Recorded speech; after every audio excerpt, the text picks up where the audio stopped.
Amém, gente. Pode sentar, por favor.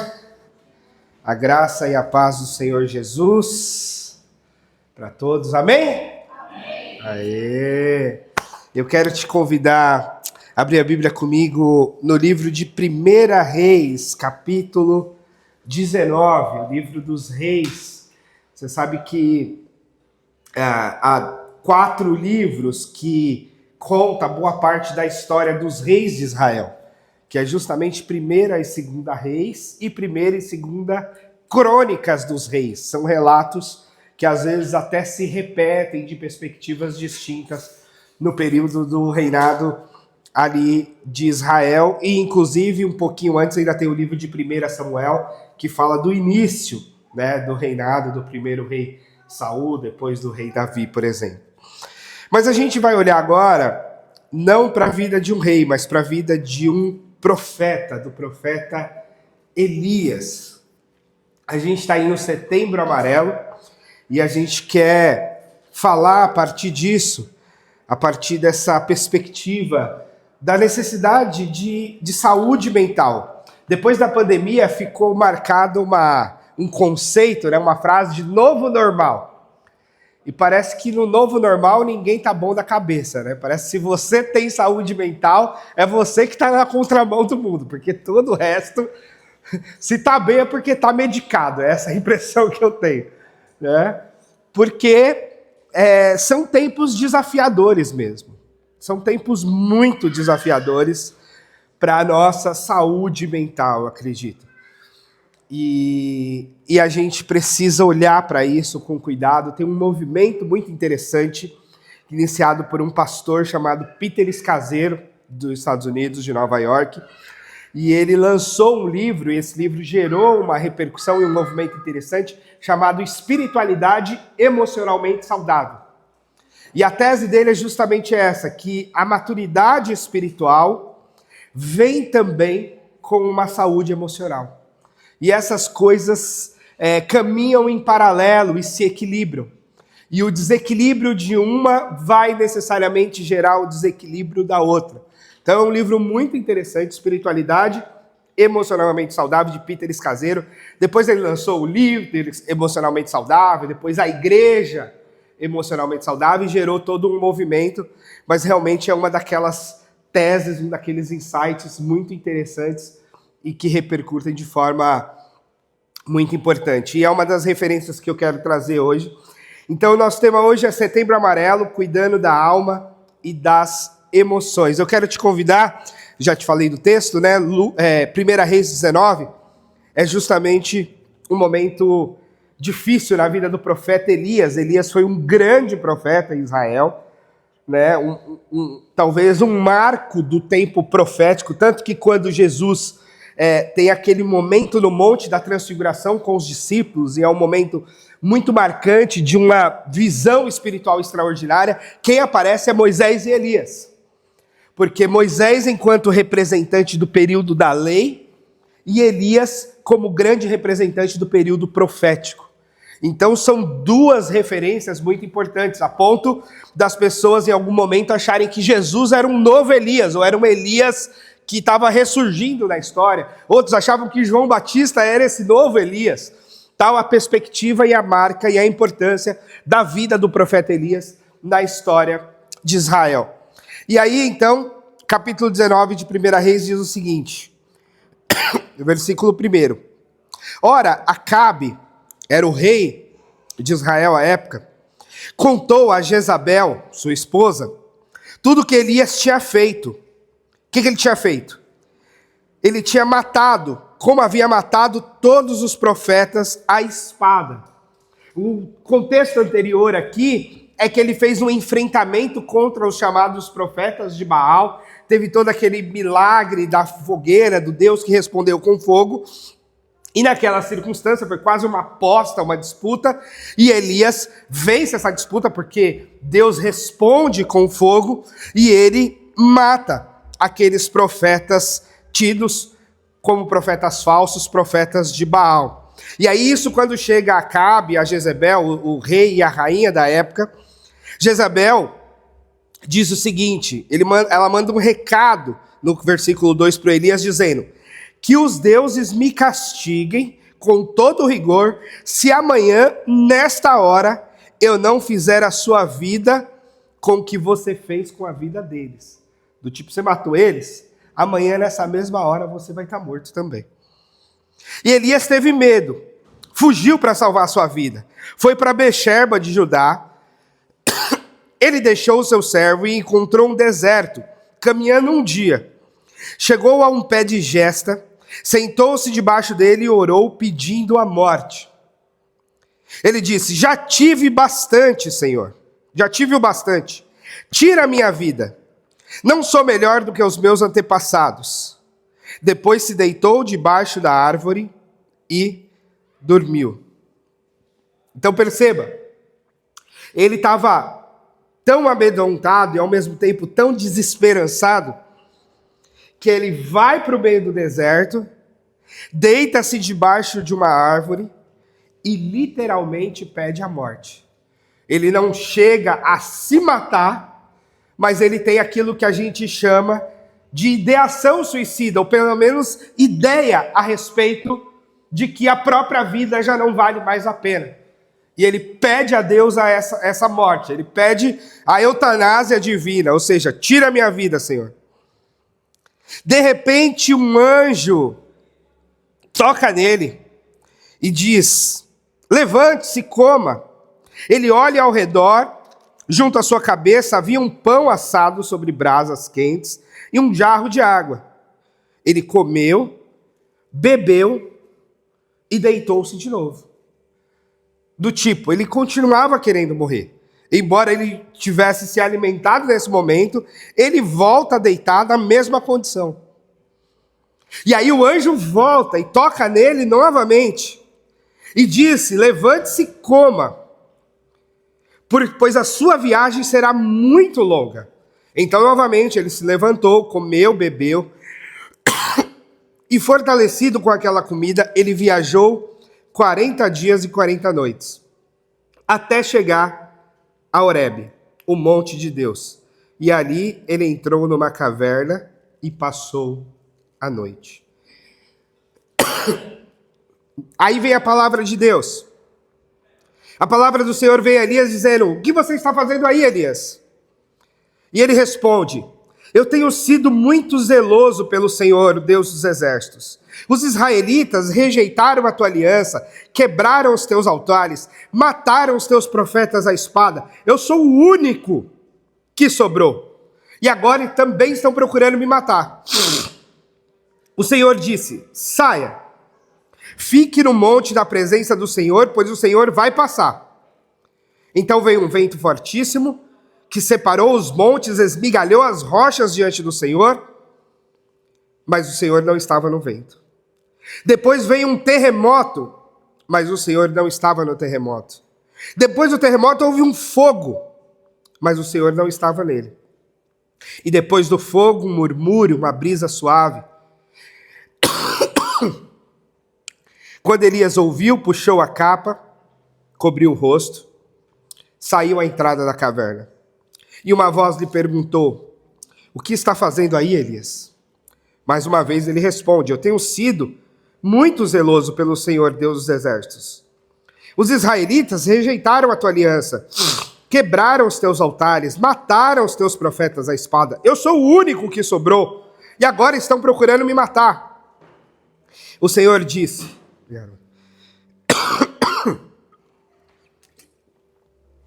o Senhor disse: volte pelo caminho de onde veio. Vá para o deserto de Damasco, chegando lá, unja Azael, rei da Síria. Também unja Jeú, filho de Nissi, como rei de Israel. Unja Eliseu, filho de Safate, de Abel-Meloá, para suceder você como profeta. Jeú matará todo aquele que escapar à espada de Azael, e Eliseu matará todo aquele que escapar à espada de Jeú. No entanto, eu fiz sobrar 7.000 em Israel, todos aqueles cujos joelhos não se inclinaram diante de Baal, e todos cuja boca não o beijaram. Senhor, muito obrigado por esse tempo de adoração, de reunião, de louvor, de culto ao Senhor. E a gente confia na Tua palavra e eu peço ao Teu Espírito Santo que que fale conosco, Pai. Em nome de Jesus. Bom, alguns dados. Em 2024, o Brasil registrou 472.328 afastamentos do trabalho por transtornos mentais, especialmente depressão e ansiedade. Isso marca um aumento de 68% em relação a 2023. Perfil, a maior parte são mulheres, 64%, com idade média de 41 anos. Bem a minha idade, né? Estou bem no perfil dos doentes. O estado com maior número absoluto de afastamentos são, na sequência, São Paulo, Minas Gerais e Rio de Janeiro. Estados do Sudeste, estados que são tidos como estados, né, de grande produtividade, de grandes resultados econômicos, e talvez isso exerça uma pressão gigante que também afeta a mente de muita gente. Estudantes agora. Agora vamos falar de adolescentes. Estávamos falando de adulto, mercado de trabalho, agora vamos falar de adolescentes. Estudantes da rede estadual, fundamental e médio, relataram sintoma de depressão e ansiedade em torno de 70% do grupo avaliado. Ou seja, de 10 estudantes entrevistados, só 3 estavam de boa. É por isso que eu falo que o novo normal parece que está todo mundo ruim da cabeça. O novo normal é que 70% tem alguma afetação. E os exemplos, no caso dos estudantes, são dificuldade de concentração, sensação de esgotamento, perda de sono por preocupações variadas. Bom, no Brasil, a ansiedade e depressão são os transtornos mentais mais comuns. Eles correspondem a uma grande parte do afastamento do trabalho por saúde mental. Isso significa impactos econômicos, isso significa impacto nas empresas, isso significa impacto na vida das pessoas como um todo. Você sabia que quase 500 mil de licenciamentos médicos foram concedidos em 2024, é o dado que eu falei lá, só por conta de ansiedade e depressão? E aqui os dados também do ensino médio de estudantes, aqui foi da Instituto Ayrton Senna, com uma outra instituição que fez a pesquisa. O que a gente pode fazer para mudar isso? Bom, vamos para o texto bíblico. O texto bíblico fala de um Elias muito forte, muito valente, muito corajoso para enfrentar problemas. Ele estava enfrentando todo um reinado idólatra e desviado do Senhor. Não era algumas pessoas se desviando, era o próprio rei, a sua esposa e todo o país praticamente. E ele faz o enfrentamento desse rei, dessa sua esposa, tanto que é um momento que o rei chama ele de o perturbador de Israel. Tanto que ele batia contra aquela condição de idolatria, contra aquela condição de pecado, contra aquela condição de abandono da lei do Senhor, que ele era chamado pelo rei de perturbador de Israel. Pois é, ele faz esse enfrentamento com os profetas de Baal, mas diante desse enfrentamento, diante dessa vitória, ainda vem essa ameaça, esse juramento de morte da própria rainha contra ele. E ele então vai se esconder e vai pedir a morte. É um momento onde ele se sente sobrecarregado, solitário e sem forças. Já se sentiu assim? Isso mostra que a fé não nos blinda contra as crises emocionais. Isso mostra que um homem de Deus, poderosíssimo, profundamente usado nas mãos de Deus, como era Elias, tem a sua crise, tem a sua depressão, tem o seu medo, tem inclusive o seu desejo de morrer. O que é totalmente antinatural, né? O natural é querer viver, o natural é lutar pela vida, o natural é querer viver longos anos, o natural é buscar saúde. Mas a doença que afeta a nossa mente justamente faz a gente querer a morte, faz a gente querer morrer, faz a gente querer se machucar, faz a gente deixar de comer, faz a gente deixar de se cuidar, faz a gente deixar de tomar banho, faz a gente deixar de um monte de coisas importantes, mas que acabam por causar graves problemas na nossa condição mental e espiritual. O que é antinatural e o que configura justamente doença mental. E aí a frase do Peter Scazzero, que eu já citei, do movimento, que é impossível ser espiritualmente maduro enquanto permanecemos emocionalmente maduros. Então parte do cuidado também espiritual e também de saúde é a gente buscar essa maturidade emocional, que nem sempre é fácil. Porque até a gente discernir exatamente o que a gente está sentindo, não é verdade? Às vezes a gente tem um negócio incomodando a gente e a gente nem sabe dizer o que é. O que você tem? Uma angústia. Angústia é o nome que a gente dá para aquilo que a gente não sabe o que é. Uma angústia. Estou com um aperto no peito. Estou irritado, estou triste, estou com vontade de chorar. Estou com vontade de não fazer nada, estou com vontade de não sair da cama. Todos esses sentimentos são parte dessa crise, dessa doença emocional, que nem sempre a gente sabe nomear. A primeira vez que eu tive uma crise forte dessas, era um momento necessário de decisões na minha vida, acho que foi em 2010, há 15 anos atrás. Então eu tinha 26 anos, estava terminando a faculdade, a vida estava teoricamente bem, concluí a faculdade bem, muitas possibilidades de futuro, mas justamente essas possibilidades de futuro começaram a me perturbar.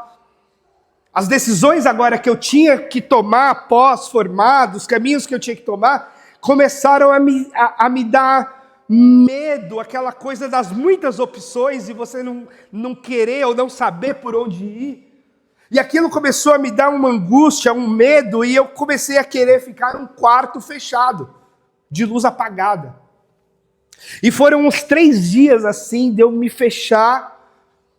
Eu já estava namorando com a Cris, e aí a gente conversou, e na época eu tive também acesso a um pastor da minha igreja, e a gente conversou, e alguns amigos, ainda bem que eu consegui ainda sair para algumas conversas, e aí ele falou, está na hora de um processo terapêutico, está na hora de você ir buscar um psicólogo e olhar para isso com atenção.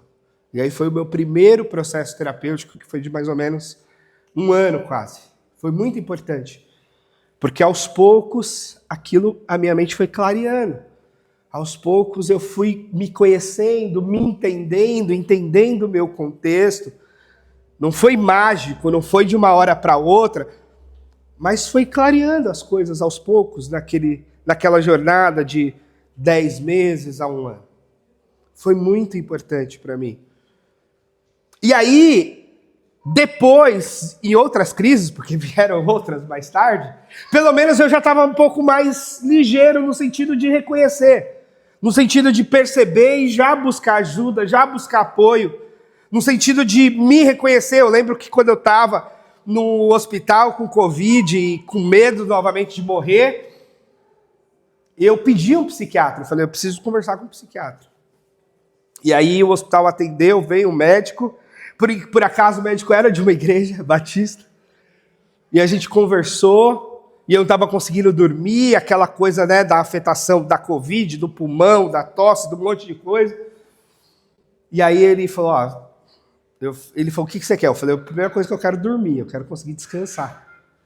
Eu sei que eu preciso disso para me recuperar. Ele falou, é verdade.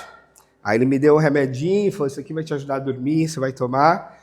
E aquilo me ajudou, acalmou um pouco mais, eu tomei a medicação, depois que eu saí, aí mudei, saí de uma medicação mais forte para uma medicação mais fraca, até tirar. Então, não é falta de espiritualidade, não é falta de Deus, não é falta sei lá do quê, é falta de saúde mental. E essa falta de saúde mental, infelizmente, está uma grande epidemia no nosso mundo. Está assolando muita gente. E é por isso que às vezes eu brinco. Quem está bem é porque está medicado. Quem não está medicado está doidinho. Então, como é importante a gente se perceber e se cuidar, reconhecer a nossa dor, que às vezes, quando a gente vai investigar, e processo terapêutico serve para isso, às vezes aconselhamento serve para isso, nos ajuda nisso, às vezes mentoria, amizades espirituais profundas, várias coisas nos ajudam a gente a investigar e sair da angústia para pelo menos nomear o que a gente está sentindo e por que a gente está sentindo. Isso já é um salto de saúde. Quando a gente sai da angústia, ou seja, de um sentimento que a gente não sabe nem o que é, para a gente dizer, não, é isso aqui. É esse ponto da minha vida aqui que está me deixando assim. Não, é essa situação que aconteceu que está me afetando dessa forma. Então, reconhecer essa dor é o primeiro passo para a gente poder investigar e identificar. E, identificando, se tratar. A outra coisa é esse movimento de Deus, nesse cuidado integral. Veja que quando Deus vem falar com Elias, manda o anjo, ele não condena Elias, mas ele manda um anjo com alimento, com pão e com água. Sim. Porque quando a gente está doente da cabeça, não é só a cabeça que padece, é o corpo todo. Nós somos integrais, né? Então Deus manda um anjo lá com alimento, com pão, com água. Eu lembro desse psiquiatra que me atendeu no hospital, ele falou, olha, ganhar imunidade, né? Tem gente que fala que para você ter boa imunidade é só você tomar um shot mágico de manhã. Normalmente é tudo besteira. E o médico falou, ganhar imunidade é um negócio muito difícil, mas perder é mais rápido. E você perde imunidade se você não dorme direito, se você não come direito, basicamente. E você precisa recuperar a imunidade porque você está com Covid. Então, tudo que você precisa é dormir direito e comer direito. E eu estava sem dormir e sem comer, sem apetite. E quando eu estou sem apetite, irmãos, é porque está muito grave. Entendeu? Se os irmãos verem que eu estou sem apetite, pode chamar o médico, porque é muito grave, é muito raro. E ele falou, então a gente tem que cuidar disso. Então a gente tem que cuidar do seu sono, da sua alimentação para você recuperar. Então esse cuidado integral, ele é necessário. O Peter Scazzero vai dizer que a nossa espiritualidade, quando ela é superficial, ela tenta resolver tudo com atividade religiosa e negligencia o descanso, o corpo, os relacionamentos e até os próprios limites. Olha o risco. O risco até de uma espiritualidade superficial que às vezes se afunda em atividades religiosas e negligencia o próprio corpo, o próprio descanso, os relacionamentos, os próprios limites. Então faz parte desse autocuidado, esse cuidado integral, essa coisa da gente olhar para nós e olhar para o outro nessa integralidade. Como é que eu estou? Como é que eu estou no trabalho? Como é que eu estou na saúde? Como é que eu estou enquanto nas atividades físicas? Como é que eu estou nos meus relacionamentos? Tudo isso tem uma afetação para a minha vida, para a minha saúde, para a minha condição. E Deus sabe disso. E Deus diz que a gente precisa fazer esse cuidado integral de nós mesmos e do outro. Porque quando a gente é mais maduro e está mais forte, a gente tende a auxiliar quem é menos maduro e está mais fraco. O que a gente precisa? Claro, renovar a esperança. Elias é fortalecido quando ele vai para Horebe. Ele encontra com Deus.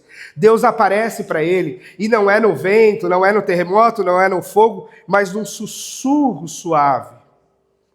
O caminho da cura emocional passa por reaprender a ouvir a voz de Deus, sem pressa, no silêncio, sem pressa e sem máscara.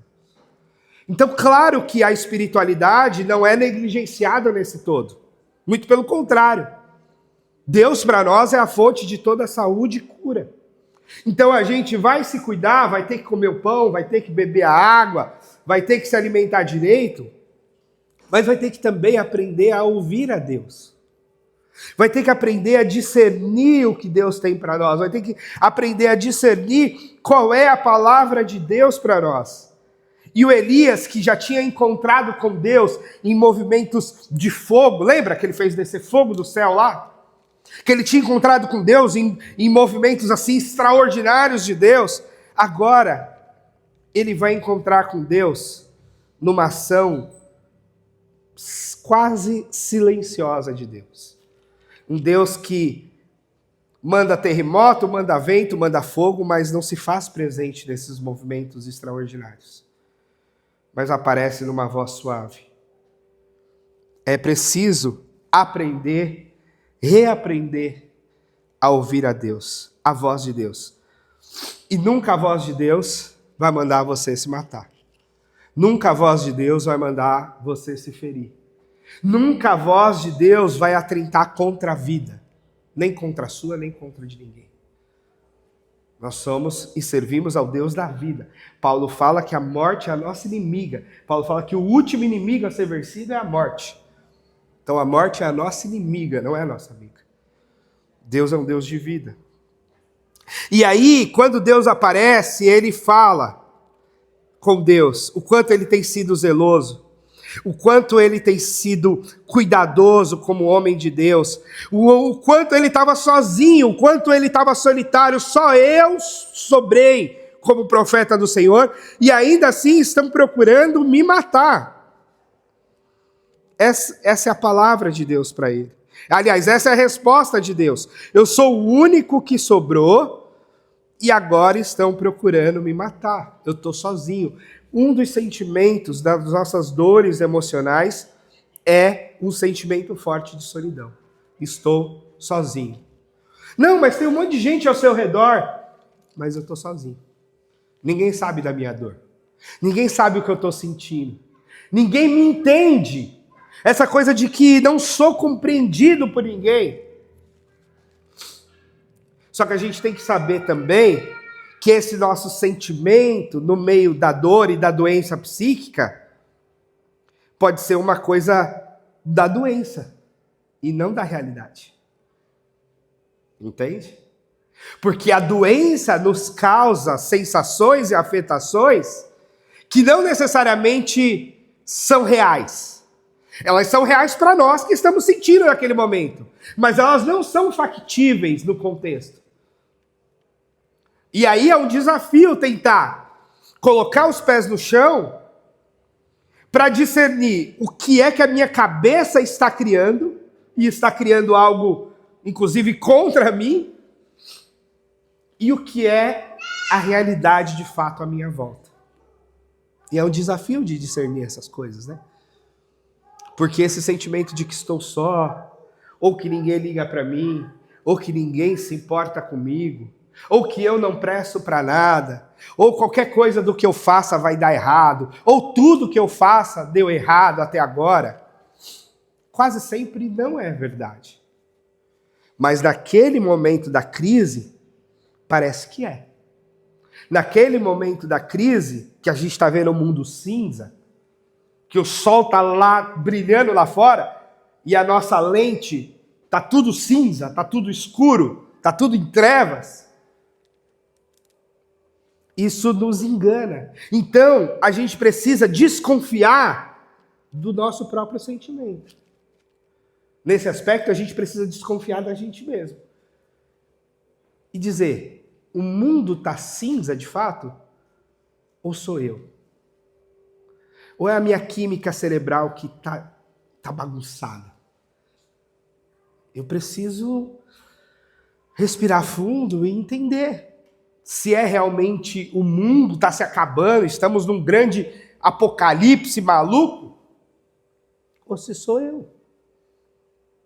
E aí, de repente, se a gente põe o olhar para fora, né, eu falei da minha crise de estar no quarto escuro, e aí, de repente, você sai e passa por uma praça e tem criança brincando. De repente, você passa na porta de uma igreja e tem pessoas louvando a Deus. De repente você passa num ambiente de trabalho e as pessoas estão trabalhando. De repente você passa numa quadra esportiva e o pessoal está praticando esporte. A gente fala, não, peraí, A vida está acontecendo. Então deixa eu também tentar situar a minha vida dentro disso. E talvez, muito possivelmente, você não está tão sozinho quanto você acha que está. É lógico que eu não sei exatamente o que você está sentindo. Porque a dor é muito individual, né? Mas você também não sabe exatamente o que eu estou sentindo. E realmente o nosso momento pode ser muito distinto. A dor é muito subjetiva, é muito individual de cada um. Mas a nossa dor não necessariamente corresponde à realidade. Ela pode estar nos enganando. Ela pode estar nos afetando de um jeito fora do padrão. E a gente está com aquela dor. A gente está com aquela dor que a gente não sabe nem de onde vem, nem para onde vai, e a gente está vendo tudo a partir daquela dor. Mas essa não é o todo da realidade. E é tanto que Deus ouve o discurso de solidão de Elias, e até meio vitimizado assim, né? E no final do texto, quando Deus fala que ele precisa seguir adiante, que tem mais coisas para fazer, ele fala assim: Elias, eu fiz sobrar 7.000 em Israel, que não se inclinaram a Baal. 7.000 bocas que não beijaram a Baal. Você acha que você está sozinho? E eu estou dizendo que tem 7.000. É diferente, né? Entre estar sozinho e ter mais 7.000 junto. Você acha que você é o único na face da terra que é fiel a Deus? Que está enxergando as coisas como deveria? Deixa eu te dizer. Eu reservei 7.000. A gente nunca está sozinho. A gente não está sozinho na doença, porque tem muita gente doente, infelizmente. A gente não está sozinho na saúde, porque também tem bastante gente saudável, glória a Deus. A gente não está sozinho quando a gente está desempregado, porque tem um monte de gente desempregada. A gente não está sozinho quando a gente está sobrecarregado no trabalho, porque tem um monte de gente sobrecarregada no trabalho.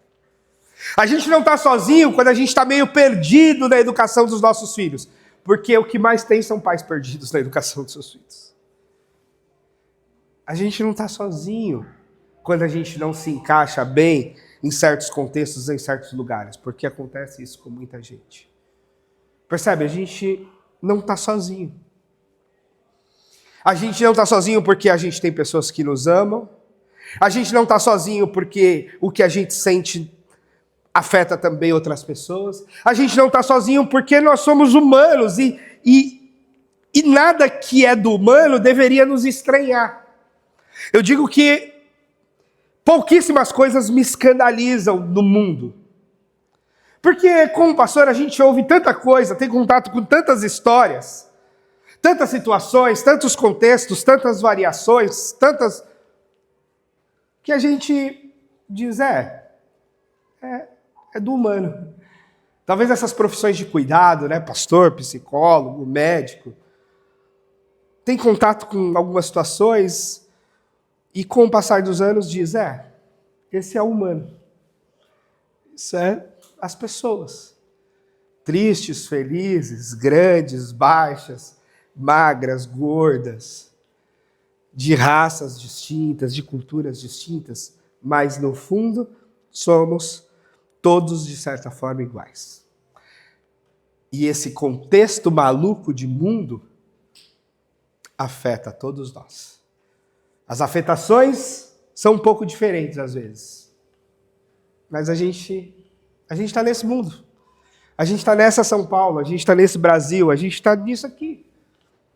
Então a gente não tem como a gente fugir do nosso contexto. O contexto do Elias era esse contexto de conflito intenso com os profetas de Baal, de um rei má, de uma rainha perversa.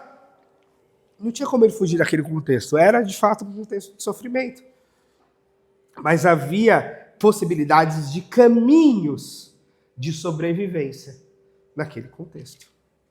caminhos de saúde, de cuidado, de seguir adiante, mesmo no meio desse sofrimento todo. E aí é por isso que eu queria te convidar a refletir sobre algumas coisas que podem te ajudar nesse emaranhado todo. Coisas que me ajudam, inclusive. O silêncio, a reflexão me ajuda a tentar discernir. E eu colocaria aqui, junto do meu silêncio, com o meu silêncio, a solitude e a escrita. Para mim, a escrita é muito terapêutica.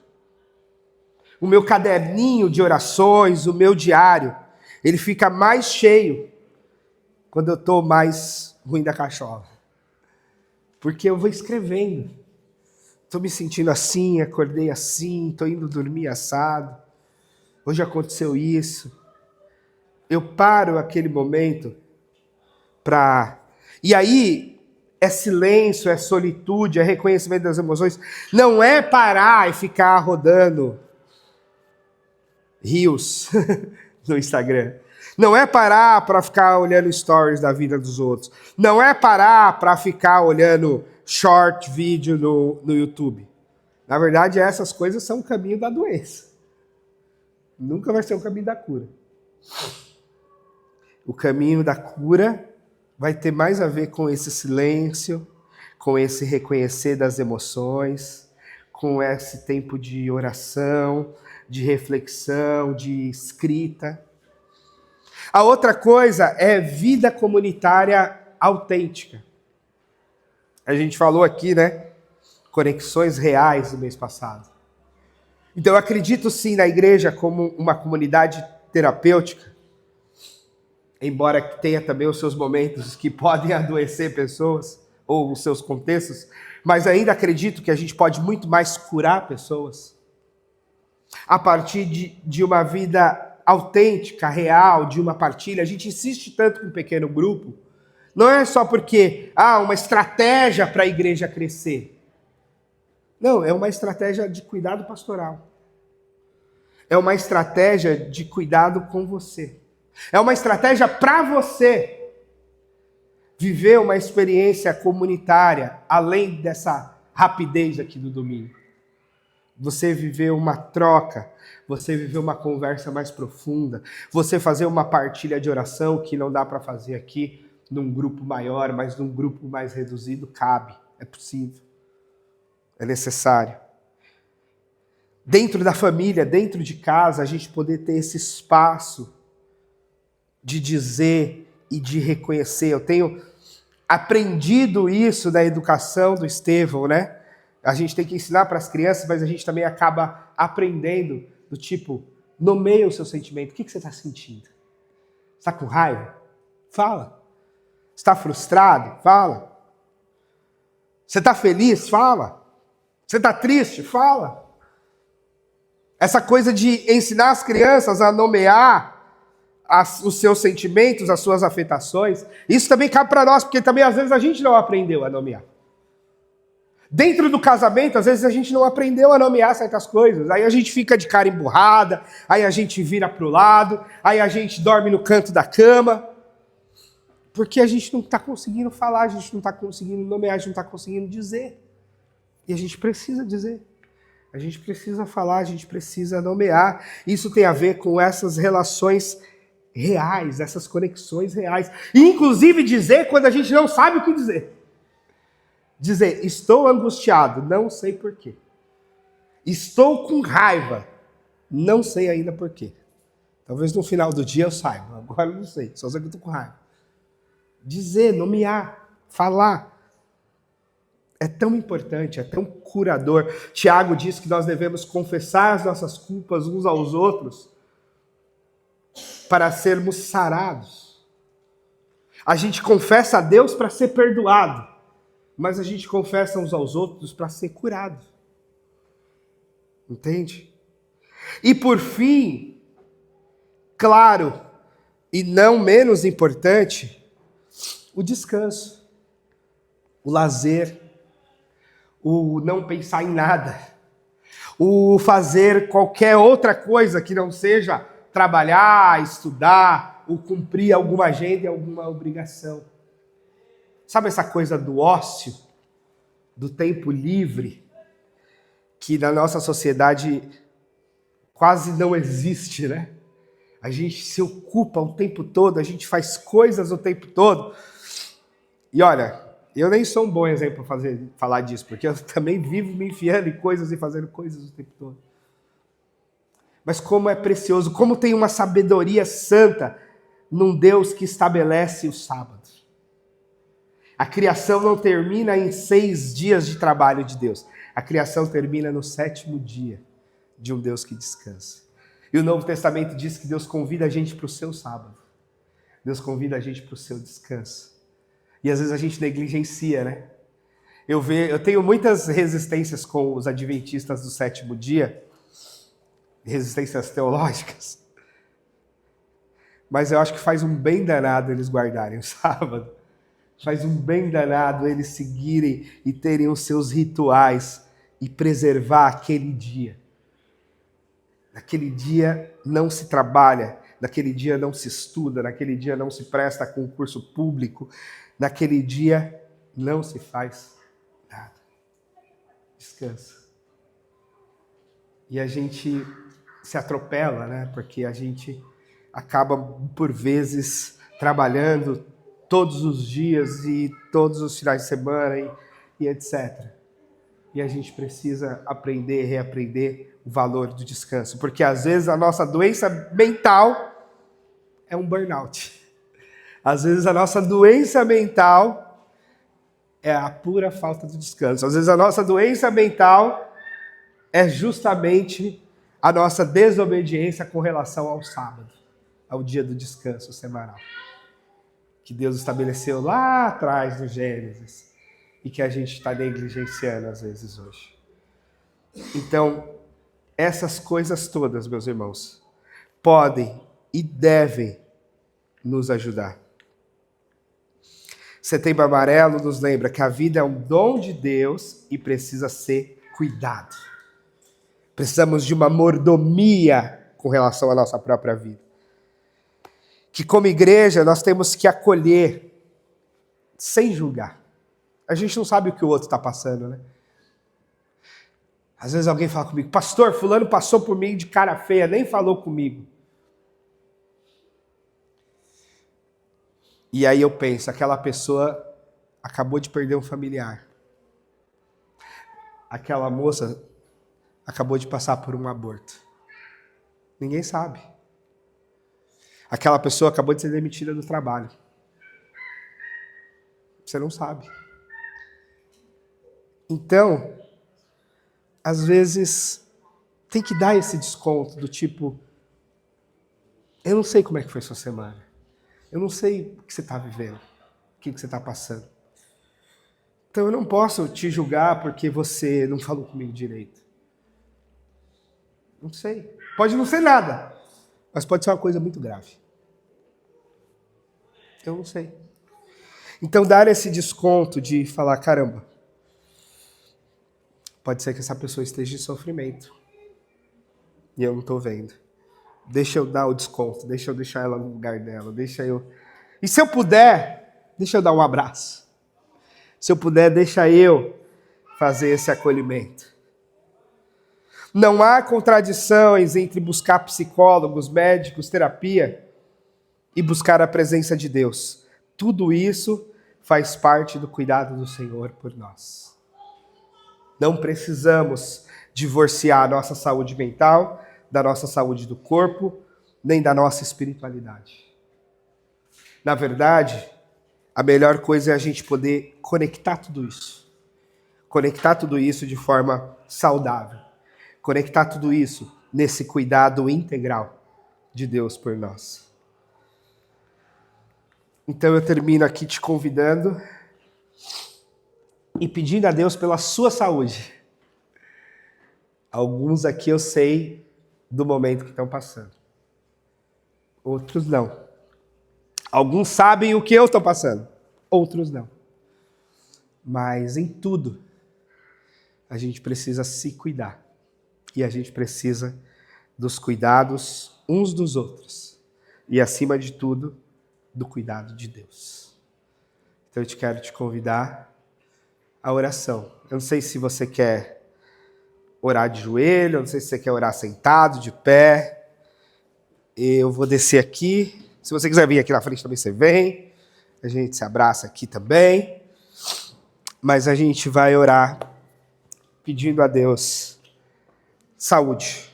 Pedindo a Deus saúde emocional, maturidade espiritual, cuidado do Senhor para a nossa vida e para os dias difíceis que estamos vivendo.